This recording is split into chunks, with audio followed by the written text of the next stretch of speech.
Halo Coach Emil. Ini saya mau nanya sih. Langsung to Mau the nanya, point langsung ini. to the point Kayaknya nih. udah panas nih. Enggak, nanya aja Isa. Pak Andi, kalau WhatsApp di backup nggak sih, Pak Andi? WhatsApp. Heeh. WhatsApp saya ada. Ada dong, Ada, biasa kan gitu ya, di backup ya. ada. Terus data-data pribadi atau perusahaan, Ada, bisa di backup ada, nggak, Mas? ada. Backup ya? Ada dong. Woi, selamat, Pak. Kenapa? Berarti Anda lebih pintar daripada Republik Indonesia. Wah, ini kayaknya langsung masuk Republik Indonesia nih. Loh, bener. Ini ada kejadian Ini berarti, seru apa nih? Ini berarti ya Pak Andi salah satu orang yang lebih pintar daripada eh, orang-orang kementerian atau orang-orang dari pekerja atau PNS Indonesia. Gitu, Bos. Nggak, yang saya tahu ini maksudnya apa nih? Kalau yang gambaran saya tuh memang ada satu divisi pelayanan pemerintah, Heeh. ya kan? Hmm. Pasport. Oh, oke. Ya Karena kan? Bos kan mainnya di travel Nah, gitu, travel agent memang di situ lagi kesulitan untuk bikin paspor. ya. Ya, karena Ya kan? datanya kena. Ya, dan itu yang saya tahu nih, Ah. dan itu saya cukup curious ya. Kenapa? Ini kan paspor bukan hal, ini kan bukan hal biasa ya. Oh iya, betul. Bangsa yang sebesar ini gitu kan, Iya. hampir 300 juta orang, Lebih. ya kan? Oh. Eh, ada kendala seperti ini gitu loh, ecek-ecek gitu. Itu perasaan saya nggak nyaman sekali karena nggak lucu gitu ya verifikasi apa membuat paspor kesulitan gitu loh untuk bangsa yang seperti sebesar ini ya dengan quality ini gitu kan. Saya agak kesel aja gitu. Tapi saya tadi sempat dengar tapi saya nggak tahu detail ya. Yang dimaksud tuh bagaimana sih sebenarnya gitu. Ya, menariknya gitu kan. Yang terjadi kan ini ada dua hal ya yang dua persepsi lah. Satu, memang itu terjadi bahwa data negara itu tidak ada backupnya. Itu berita itu valid.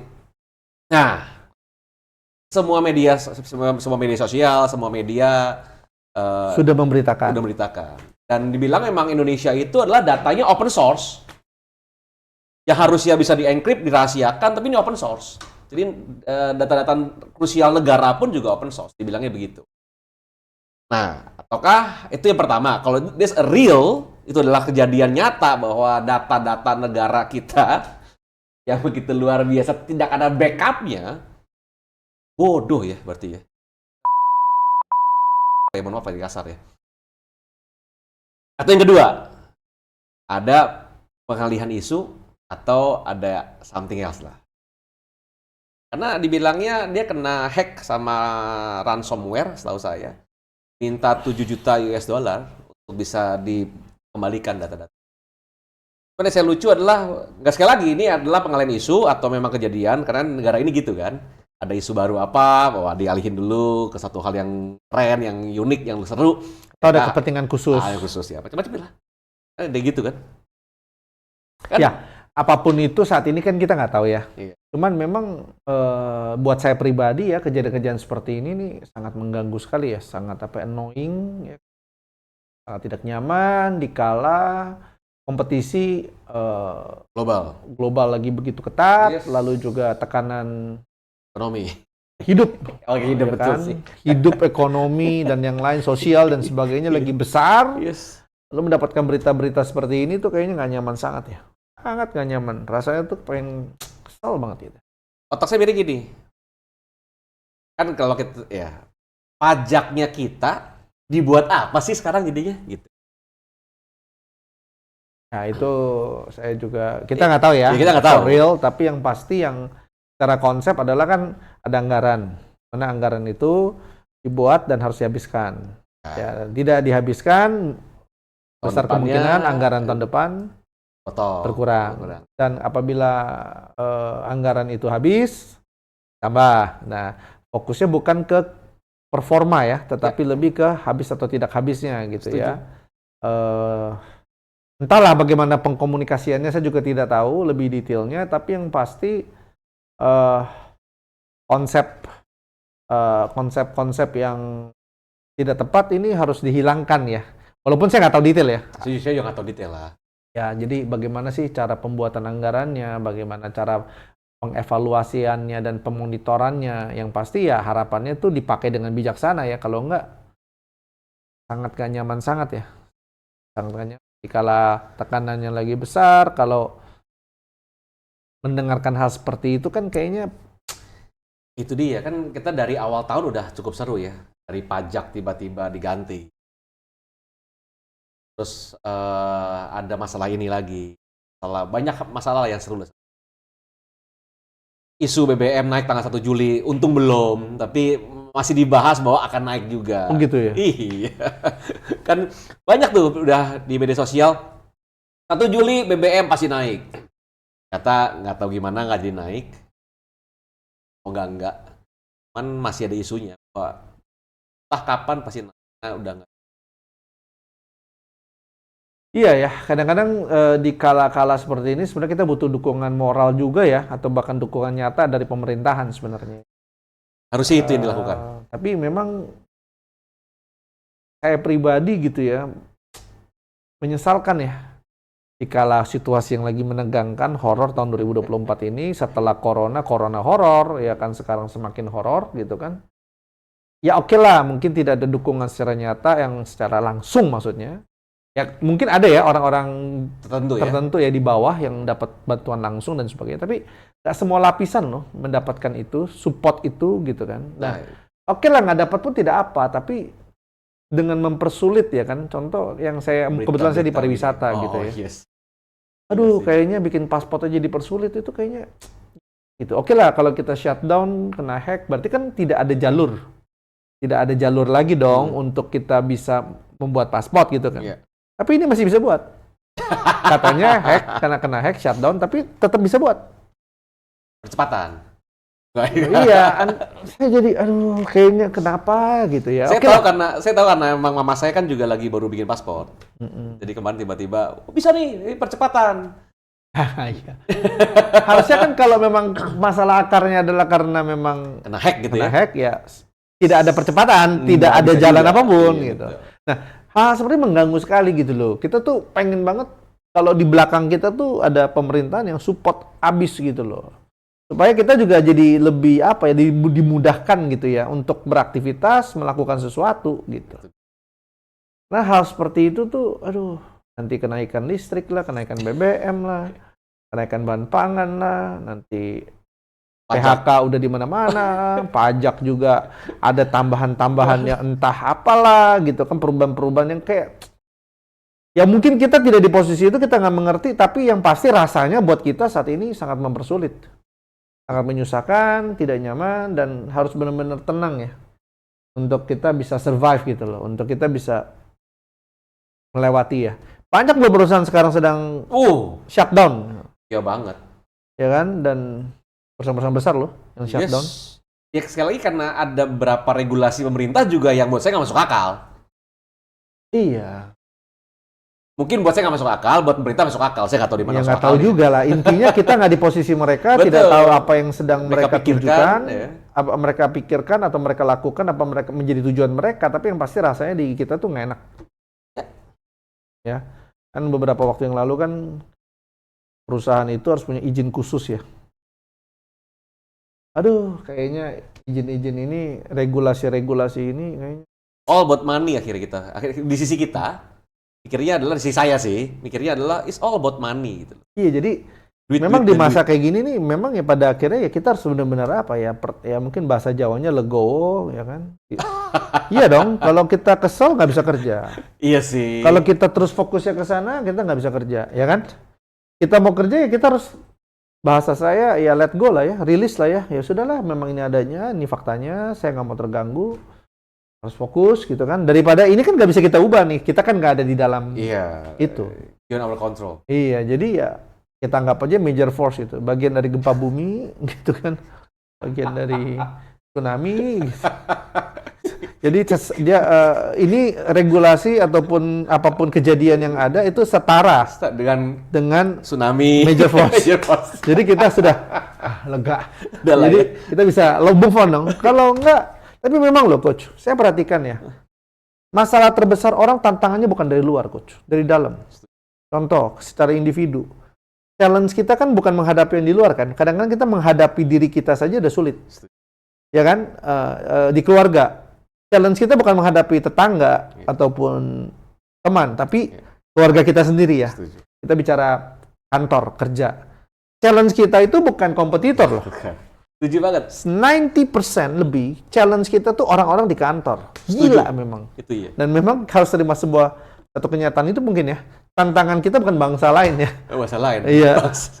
Kita harus melihat itu mungkin ya. Ini mungkin kayak ini satu hal yang saya harus sadari gitu.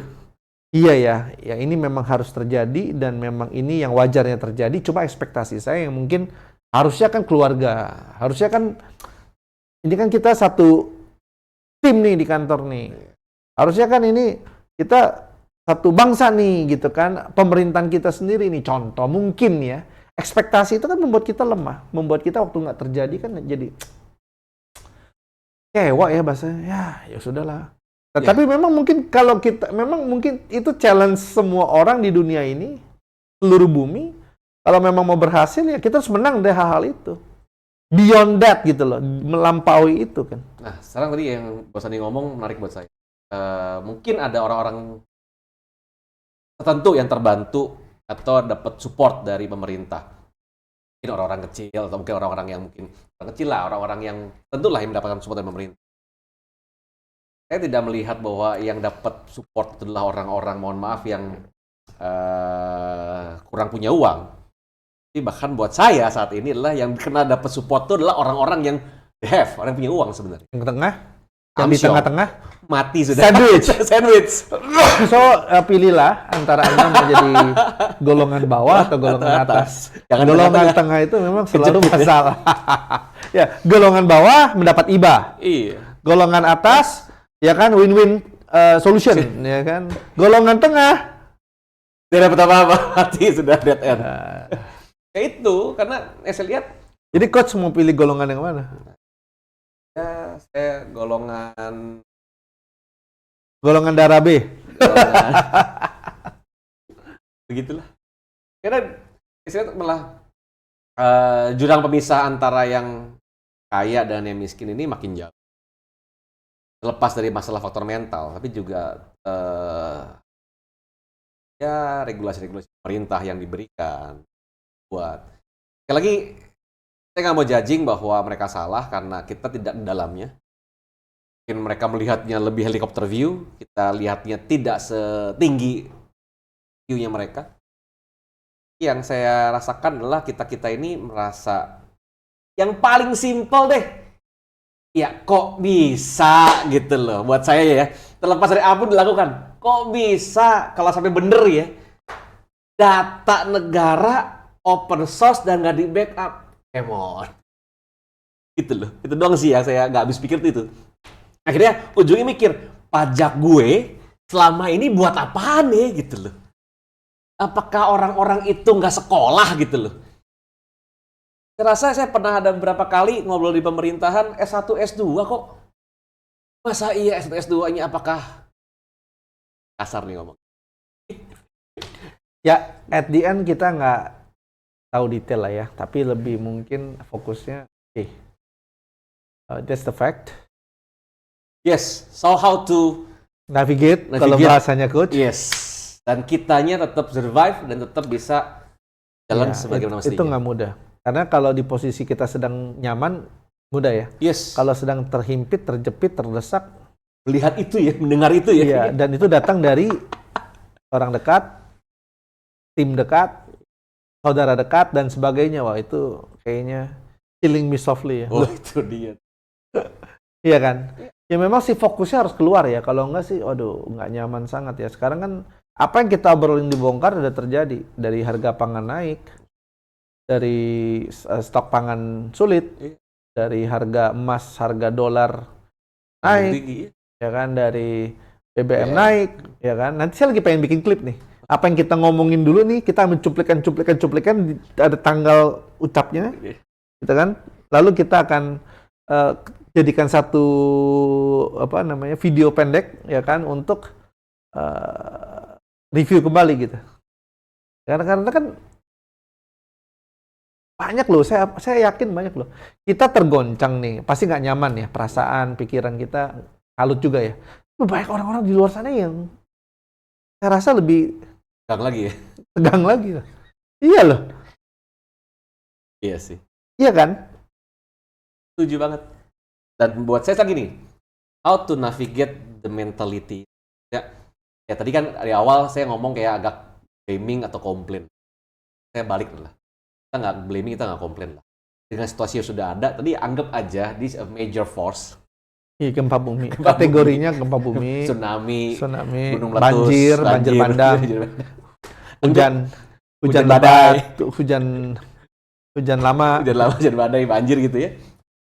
Kita udahlah, kita mungkin nggak blaming atau karena it's beyond our control, kita nggak bisa kontrol dan kita juga nggak bisa influence sebenarnya. Kecuali kita bikin reformasi, amit-amit nggak perlu.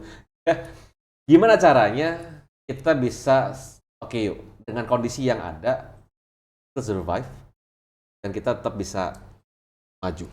Iya, nggak gampang. Memang benar-benar harus nggak membiarkan diri untuk dicemarkan dengan berita-berita yang ada. Sosmed lagi berkeliaran dan sebagainya. Ada loh negara-negara maju, Coach. Sekarang ya mereka balik ke handphone lama loh. Iya? Iya. Jadi tren. Seriously? Terus, beritanya ada. Jadi mereka beli yang handphone tuh yang bukan smartphone. Dulu ya, cuman buat telepon doang. Just telepon dan texting. Ada loh. Fungsinya untuk Karena pada akhirnya ini merusak mentalitas. Handphone itu merusak mentalitas. Jadi gini loh, kecepatan informasi, jumlah informasi, lalu hiburan, ya kan, lalu teknologi yang ada itu tidak membangun mental pada akhirnya. Banyak yang korup ya, mentalnya korup karena adanya yang namanya fasilitas informasi ini bahkan membuat korup. Iya, jadi mereka balik loh. Negara-negara tertentu balik ke menggunakan handphone sehingga hidup mereka tuh kembali normal. Kecepatannya kan terlalu tinggi, Coach. Ya kan? Dan perubahan pengembangannya begitu cepat sehingga banyak orang-orang yang korup mentalnya, nggak siap. Jadi apakah berita-berita yang seperti ini atau berita kita tidak perlu lihat berita, kita nggak perlu lihat informasi? Bukan begitu sih ya, mungkin lebih ke supaya kita punya mental yang bagus ya, nggak perlu begitu. Nggak perlu nonton TV, nggak perlu lihat berita. Kalau posisi mental kita bermasalah, lebih baik jangan sih. Oke. Iya kan? Disappoint. Iya kan? So tergantung mentalitas kita lagi. Iya. Kalau kita bisa pilih berita-berita yang cocok buat kita atau yang perlu kita konsum atau yang tidak, atau berita itu hanya sebatas pemberitahuan. Gini loh, Coach. Banyak orang tuh itu beda akhirnya. Perang, ke medan perang, tapi nggak bawa baju pelindung, nggak bawa baju tahan peluru. Akhirnya mental yang nggak kuat kan nggak ada baju tahan anti peluru aja tidak ada. Ya, bombardir dengan begitu banyak hal mentalnya kan. Kayak orang telanjang diserang dong. Waduh, kalau kondisi mentalnya seperti itu sebaiknya jangan dipenuhi dengan berita-berita yang buruk ya. Karena kan setiap kali berita itu masuk, dentuman itu seperti perang ya, rudal antara negara ini dengan itu kan kayak mental kita kalau nggak punya shieldnya itu kan kayak bum. Akhirnya kan lama-lama orang jadi stres, khawatir, berkepanjangan, anxiety dan sebagainya kan. Akhirnya malah jadi nggak baik. Nah, kecuali kalau memang contoh orang itu sanggup, mampu, ada waktunya, mentalnya mumpuni, dengan berita-berita yang ada dia mampu juga memfilter dan dia juga mampu menyimpulkan. Kan ada orang cuma dengar tahu, ada orang-orang yang pada saat dengar dia bisa mengumpulkan berita ini, menciptakan dari berita ini dia bisa menyimpulkan sesuatu, keputusan dan langkah berikut. Yes. Mungkin ada manfaat ya, faedah. Kalau cuma tahu lalu stres, khawatir, bingung, buat apa? Marah, kecewa, waduh, kayaknya nggak perlu tahu ya. Nggak nonton, nggak tahu, kayaknya lebih baik nggak tahu. Iya kan, Coach? Itu kita tahu pun nggak bisa berbuat apa-apa kok. Setuju. Kebetulan kemarin saya mau nggak mau harus ada tim SAR buat paspor. Waktu dapat kabar bahwa ini shutdown, kita iba lah ya, gara-gara mungkin kena hack. Kesel dong, iya. Siapa yang hack nih? Pada saat waktu dibilang satu sisi, oh iya bisa, tapi ada tapinya nih, kan? Tapi nit gitu kan. Aduh, ya kalau shutdown aja lah. Iya. Mau bayar murah mahal nggak bisa. Gitu. Tapi kalau jadi kita gimana? Kadang-kadang hal-hal berita itu kan kalau kita nggak tahu lebih baik ya. Setuju. Nah, kebetulan harus tahu kebetulan kemarin gitu kan. Jadi ya mungkin menurut saya antidotnya adalah kalau yang nggak sanggup nggak kuat Jangan nonton, jangan jangan nonton. lihat, jangan Kayak, tahu. kayak tinggal di perkampungan terpencil ya, Desa gitu ya. nggak ada internet ya kan, nggak ada list, nggak ada yang terlalu canggih gitu kan ya. Kayaknya lebih tenang. Hidup di pedesaan. Iya, kayak Cuman taunya tanam padi. umur panjang gitu coach. Ada benernya. Ada benernya. Iya kan? Iya. Yang kita butuhkan cuman sandang pangan papan kan.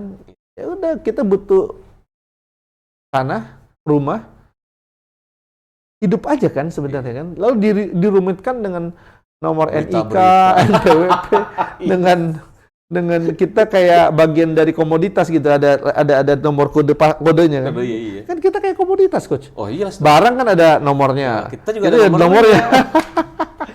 Ini Sapi ada nomornya, kuda ada nomornya. kode ini kayak belum Kode bayar ini. pajak. Kayaknya kurang bayar nih. Karena kita cuma pengen hidup tenang gitu ya. Ini mungkin adalah juga satu peran pemerintah untuk dapat membuat masyarakatnya hidup tenang dan bahagia sebenarnya. Kan indikatornya itu kan. Sebenarnya kita butuh apa sih coach? Baju. Senang pangan papan. Oh iya, makan, tinggal. Itu premier ya, senang pangan papan ya. Oh iya. Tersier ya, secondary ya.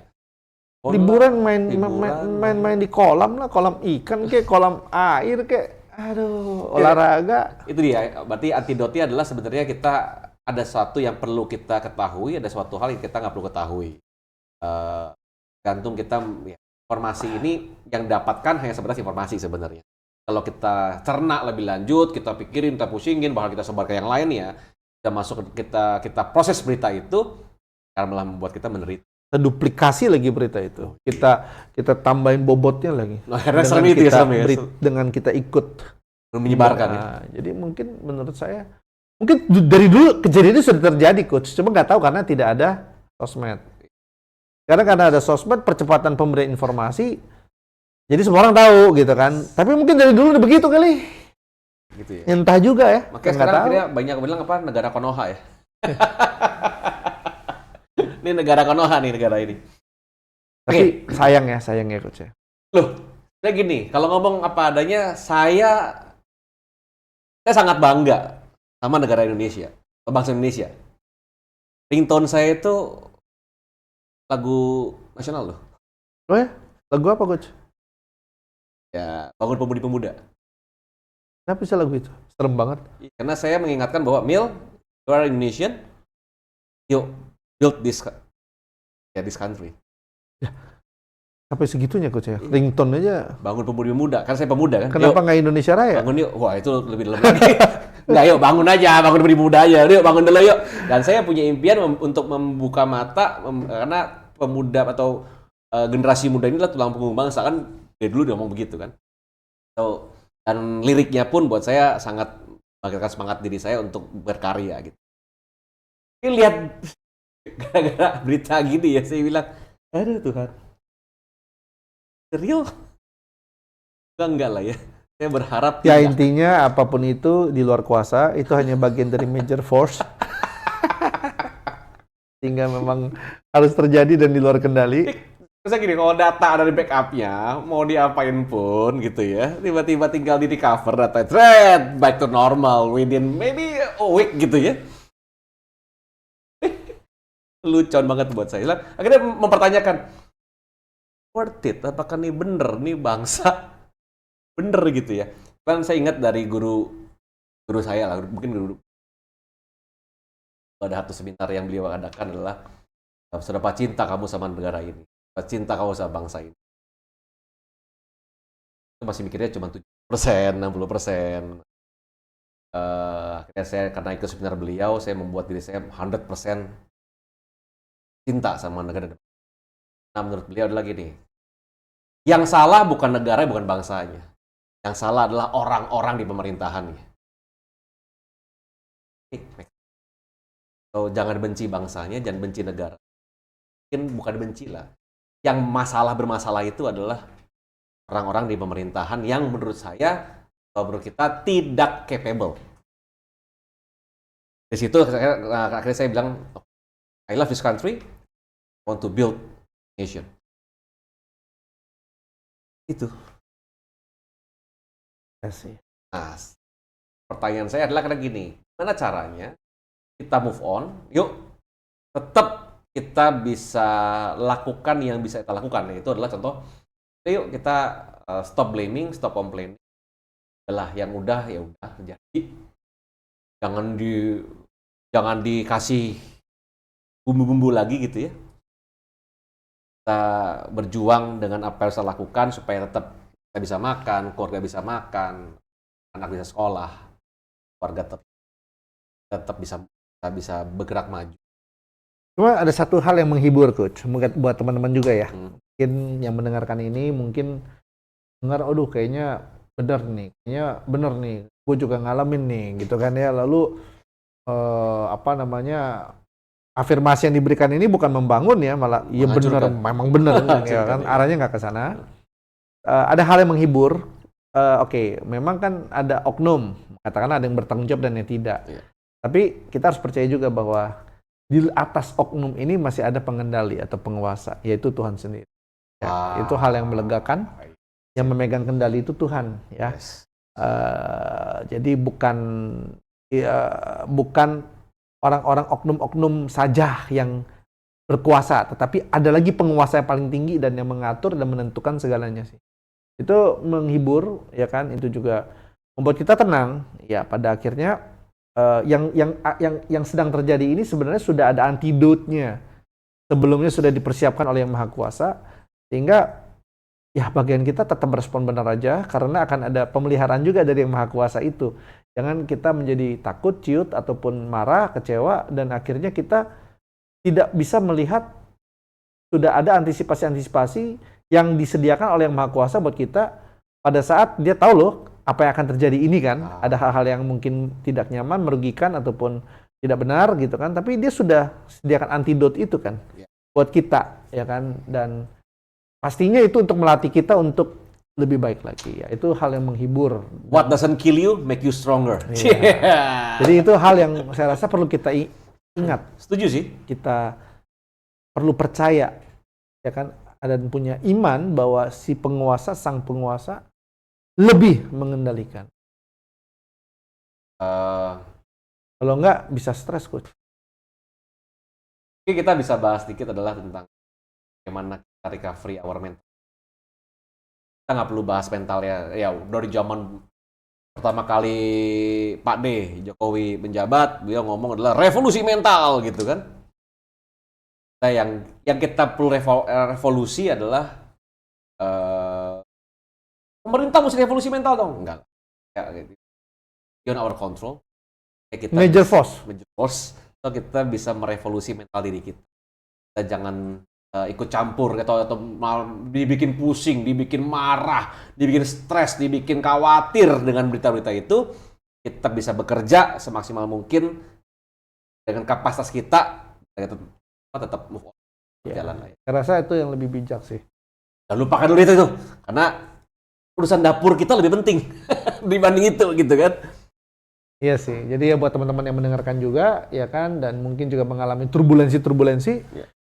Seperti yang kita sudah sampaikan dari tahun lalu, mencoba mempersiapkan teman-teman semua, dan teman-teman mungkin sedang shock, ya kan, ya mudah-mudahan, ya kan, dengan mendengarkan ini, ya bisa menaruh pengharapannya di tempat atau kepada orang yang pribadi yang tepat.